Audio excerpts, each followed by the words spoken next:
Hello everybody, I'm your brother 9, and welcome back to Let's Play Pokemon Fire Red. In the last episode, we fought the gym leader of Cerulean City. We fought Misty, we destroyed Misty, then we headed out from Cerulean City, we fought a Rocketgron, we came all the way down through the underground path. Oh, we also saw the daycare, and then we came all the way to Vermilion City. And in this episode, we're going to be doing quite a bit of stuff, so let's get started on that right now. First thing I want to point out is that this trainer right here, the urge to battle with someone you've tangled with before. Have you ever had that urge? I'm sure you have. I want to battle certain people again over and over too. So I've been giving these away. Please take one. We obtained the Versus Seeker, one of my favorite items in all of Pokemon. I love the Versus Seeker. Use that device and you'll find trainers looking for a rematch. You have to charge its battery to use it though. Basically what this means is you can use this item and all trainers on screen, if they're like ready to, they will fight you a second time or a third time or a fourth time. As many times as you want to fight trainers, you can refight them over and over.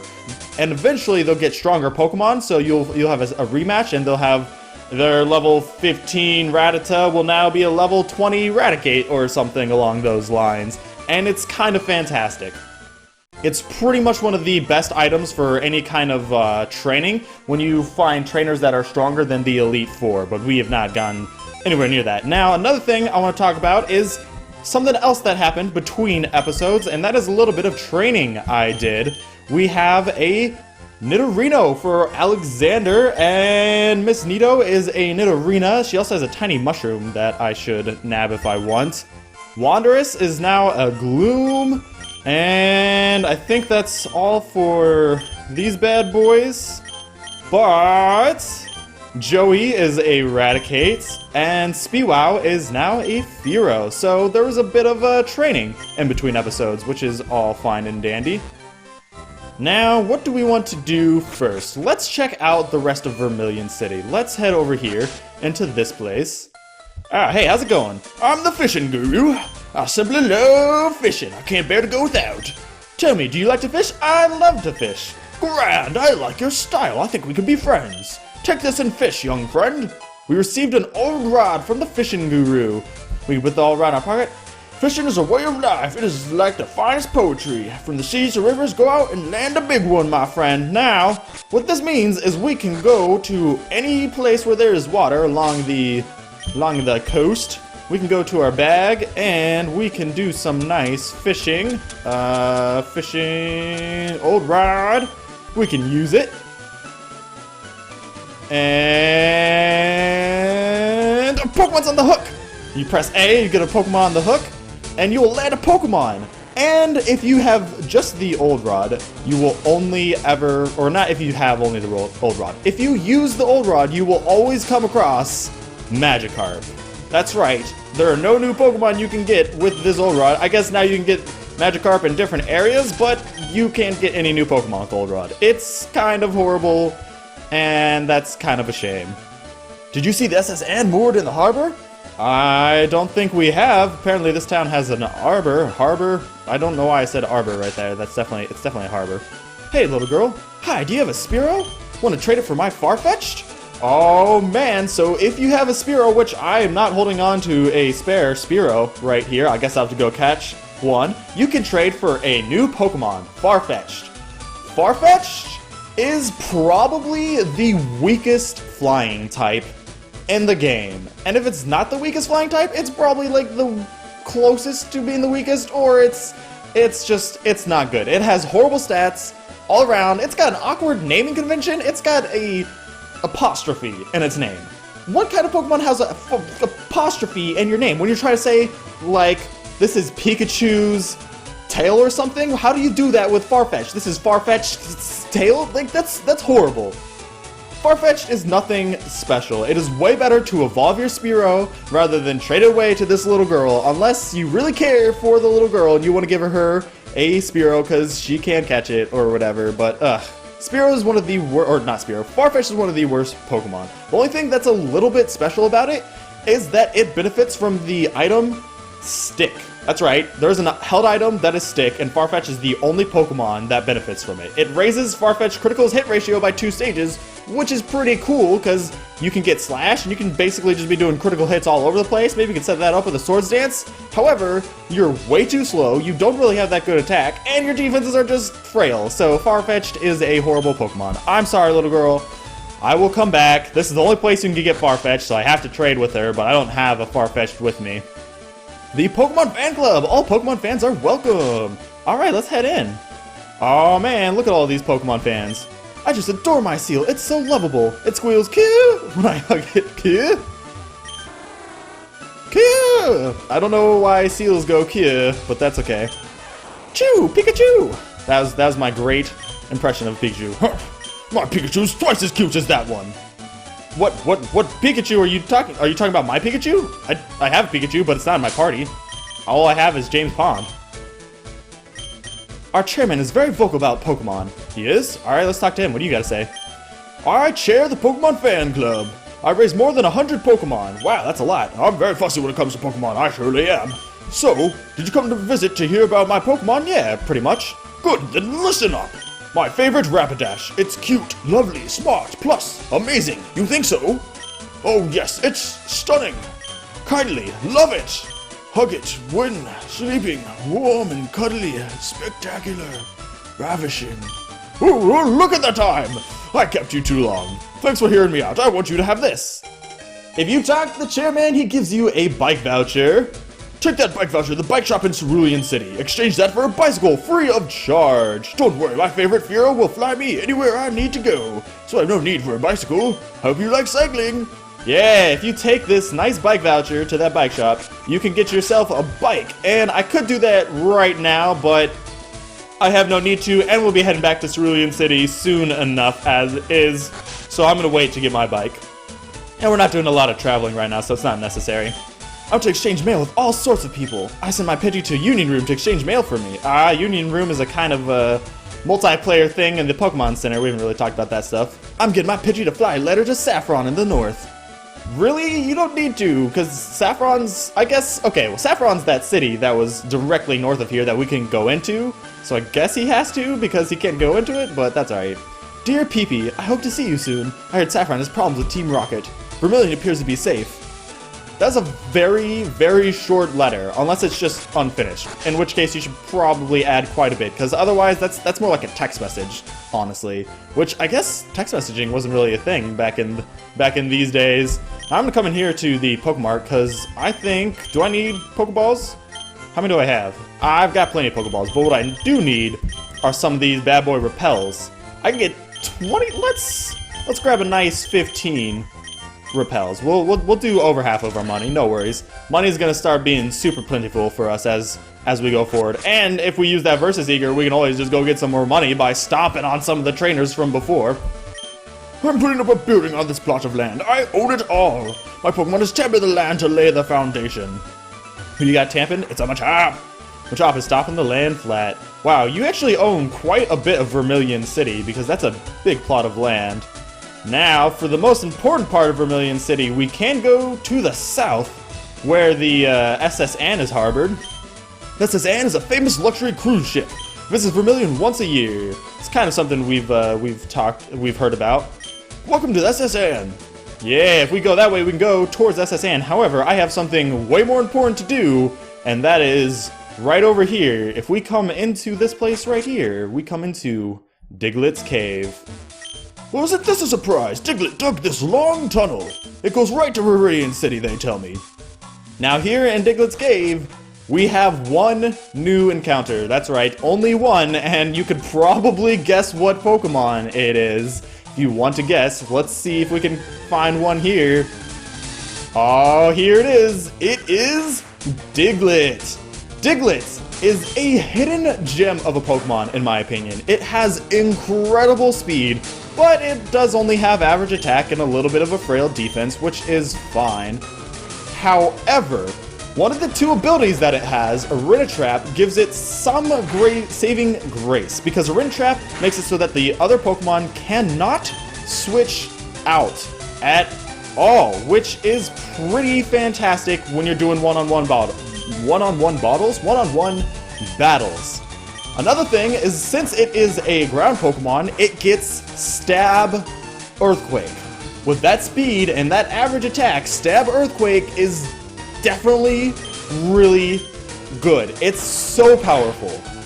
Now, Diglett used to be the king of critical hits back in Generation 1 because critical hits were actually based off of speed and not whatever nonsense they're based off of now. So it used to be even better just because of how fast it was. And you could give it stuff like Slash, which has a high critical hit ratio, but in this generation, it's not that powerful. However, as you can see, with that those 6 Pokeballs on screen, Diglett is going to be the second member of my team. Now, one thing that I'm trying to do is I'm actually trying to get a Diglett with Arena Trap like this one has. And this one's a girl. Nice. Okay. Alright. Let's see if we can bite this one. Hopefully not take it out. Oh, yeah. That's what I'm talking about. We will catch ourselves a nice Diglett right here, right now. Now, there is the possibility of catching a Dugtrio on this this route, but I definitely want to catch, or not this route, in this cave. I want to catch a Diglett. Hey, specifically because I need to catch both Diglett and Dugtrio, so might as well just catch a Diglett and evolve it, so why not? Also, we can do some nice leveling up with it on our own, which I always like to do. It burrows through the ground at a shallow depth. It leaves raised earth in its wake, making it easy to spot. We are definitely going to give a name to this Diglett. Now, this name's not going to be as good as James Pond, but I'm still a fan of this name, for sure. We are going to call Diglett here Tre Mito. Tre Mito is the Italian word for quake, which Diglett, being our earthquake user, is pretty fantastic. But another thing that I like about it is that it has the word Tre at the beginning, and as you can see, Diglett evolves into Dugtrio, and it's really just 3 Digletts all chilling out together, so that's there too. And even in Italian, the word 3 is Tre, so it's kind of a little combination there. And if you want to go even further, which this part doesn't relate as much to Diglett as it's just a cool little thing, Mito in Italian is actually the word for myth. So really, Tre Mito Quake is like 3 myth, kind of-ish, not really, because that's not how languages work, but if you want to take it that way, you can, and that makes it sound a little cooler, because it's like our Diglett, our Dugtrio eventually is going to be a 3 myth Pokemon, which makes it sound all mysterious and cool. Now, this one has Dig, which is nice. Let's see what else this... I didn't want to press back. Let's see what else this bad Pokemon has for us. We have a quirky nature, which I don't believe does good things for us. Maybe? I don't know. You guys will see up on screen right now.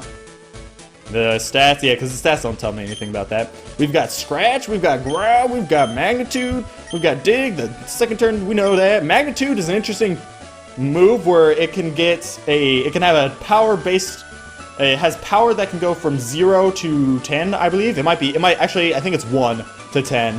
And how strong it is varies off of which number you have. Higher number, the stronger the power. Magnitude 10, I think, is even stronger than Earthquake, possibly. And it's a pretty decent attack. It's definitely one that we'll be using right now. And now we have the ability to have 2 Pokemon on our team, and it's a girl, which I'm all a fan of. And we can come out into this route over here and talk about the last encounter that I want to talk about. There's one new encounter in this route over here, and it is... Give me a second. Let's go, but don't cheat! It is a Drowsy. Drowsy is really not that great of a Pokemon. It has high special defense, which is nice, like really high special defense, but the rest of its stats aren't too great. It doesn't get much in terms of HP or speed or attack. It really can't do anything with its high special defense. It does get access to moves like Wish and Reflect, which kind of let Hypno fill a role of support, but it's not too great. It can't switch into a lot of moves, but it's still an overwhelming Pokemon, and it's overshadowed by way other better special walls and faster Psychic Pokemon. Drowsy's not the Psychic Pokemon you want. If you want a good Psychic Pokemon, go find yourself an Abra, go get the Pokemon that has the highest special attack in this generation that's not a legendary Pokemon and just love yourself for having an Alakazam on your team. And for all the encounters that we have to talk about, that is it. Now, this Route 11 over here isn't really somewhere that will lead to anywhere important. It's kind of just a little bit of a place to train before you go to attack some gym leaders, or if you go to the SS and so there's not much over here, honestly, and I probably don't need to be fighting all these trainers, but I do need to catch Tremito up. Definitely not all the way up to level 30 like James Pond is currently, but there does need to be a little bit of training to happen, just so that Tremito can be not as underwhelming in terms of levels. And we don't really need to see all of this happen, so I actually think that I will try to just get through the rest of the route without fighting any of the trainers, and then I'll fight them off screen, because otherwise it's really just going to be a lot of me switching Tremito in and then switching back to James Pond for Pokemon that Tremito can't take out by itself, and then switching back and forth all over the place. However, there is one thing that I want to talk about before I cut out, and that is something that I should have mentioned quite a while ago, and I don't believe I did. I might have, but I'm pretty sure I didn't. And that is an option that I have set in terms of battling.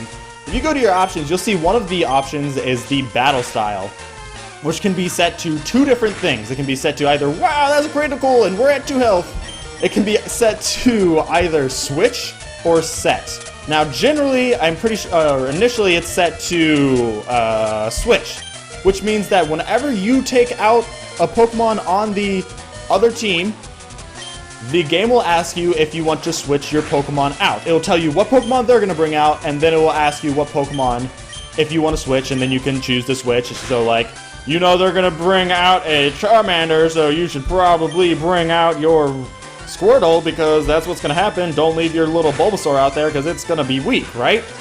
Don't kill me, don't kill me. Woo! We're in there.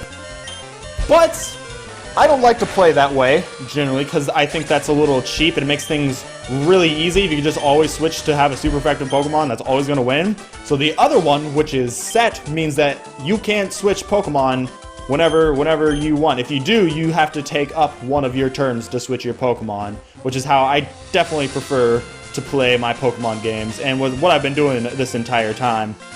Because that's just generally what Pokemon battles are more like.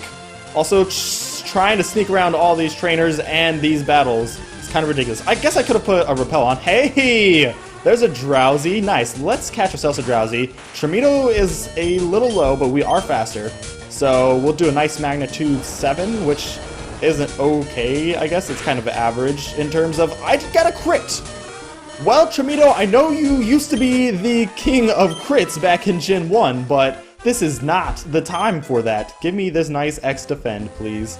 Alright, there we go. And I think, if I'm not mistaken, we come over here. Yeah, this is the end of route... I think this is 11, right? Is there? Yeah, there's a nice escape rope, hidden item right there. And I think I also got the rest of the items on this route, except for that one right there. Excuse me. Clearly I did not, because there's one glaring at me right here. Please don't look up at me, old man. Thank you. And I'm curious if there's a hidden item over here. Guess not. Oh man, I thought he looked up. Alright, let's find out what's this way. What do you have to say? If you're aiming to reach Lavender Town, take Rock Tunnel. You can get to Rock Tunnel from Cerulean City. Don't you think it's hard to think up good names for Pokemon? Especially if you've got a whole bunch? Lavender Town, there's a man who rates Pokemon nicknames. He can even help you rename your Pokemon, too. I do think it's hard to come up with nicknames, but I think I've done a decent job so far. I'm looking for the Pokemon Nidorino. Want to trade one for my Nidorina? If you have evolved your Nidorino and you still need the other one because it's super rare and you can't get it, you can talk to this bro and he'll switch for you if you want. Now down here we have... Hi, remember me? I'm one of Professor Oak's aides. Your Pokédex has complete data on 30 species. I'm supposed to give you a reward. Professor Oak can trust me with the item finder for you. So Douse, let me ask you, have you gathered data on at least 30 kinds of Pokemon? I think we have. Great, you have caught or owned 32 kinds of Pokemon. Look at that. Congratulations, here you go. We received the item finder. Put the item finder in the pocket. There are items on the ground that may be hidden from view. Use the item finder to detect any items close to you. Machine is a bit limited. It can't pinpoint item locations. What does show the direction where the item is. As you get your bearings, then search the suspect area by hand. Yeah, so what you just said is we can now find the hidden items, kind of-ish. Just use it and you find all your hidden items as you're going along, which we can do, and I might as we go forward, but it's an alright item. Now over here we have Route 12, but a Pokemon is sprawled out in deep and comfortable slumber. We can't continue further past this point, so the only way for us to go is towards the SSN. Now you technically could go other ways. There are different places you can go and get some items and do some stuff, but this is where we need to go. SSN, that's our next destination. However, I will be doing that in the next episode. I hope you enjoyed this episode. If you did, please click that like button. Remember, you can always click subscribe if you want to stay updated on the series and other stuff coming out. I hope I will see you in the next episode. We will go take on the SS and we'll go find out what that cruise liner is all about. And maybe even take on the gym in Vermilion City. And I hope that you're having a wonderful day. Thanks for watching.